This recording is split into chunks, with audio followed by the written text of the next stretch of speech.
Invicte en primera, l'Elx vol continuar sent l'equip revelació. Esta nit els franjaverds es veuen les cares amb un Sevilla a qui mai han aconseguit guanyar en Lliga a sa casa, però avui afronten el partit sense complexos. Això sí, arriben amb la baixa d'un fixe en l'11, Marc Aguado.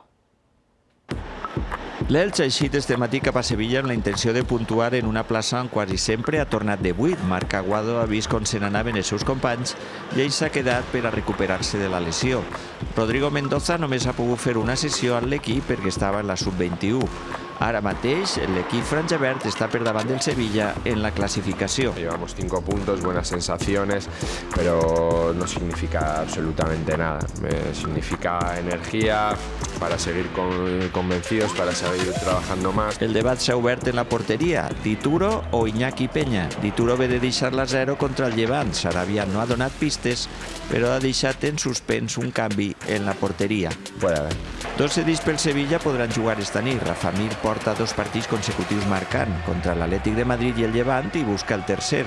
El lateral Adrià Pedrosa pot debutar com a franja verd al Sánchez Pizjuán. Da Silva també té passat Sevilla. També pot debutar el lateral del Barça, Héctor Fort. El Sevilla comptarà amb les noves incorporacions a Pilicueta, Cardoso, Mendy i Alexis.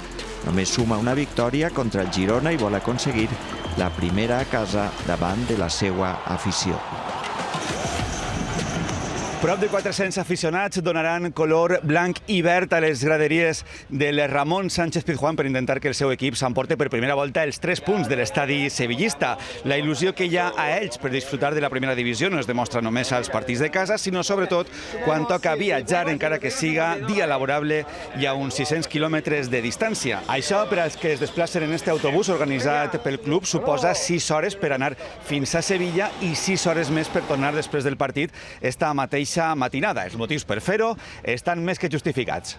La motivació no és d'ara, la motivació ve ja de l'any passat, de la manera de jugar que té l'equip. Com juga tot el rato la posesión, es increíble. Da gusto verlo jugar, al estilo Sarabia. Ir a todos los partidos que son afuera, en plan, hay que aprovechar que estamos en primera porque no sabemos cuándo podemos volver a bajar. Sea donde sea, de momento hemos ido a todo. Y anem a guanyar i animar.